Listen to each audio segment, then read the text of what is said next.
జ్ఞాపకం సరదాగా సాగే ఈ పయనం సరిపోవట్లేదే నీతోటి సమయం జతగా నువ్వుంటే అంతే అదృష్టం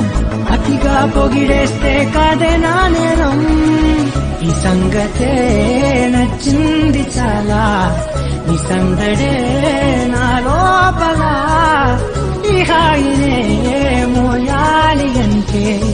ఎలా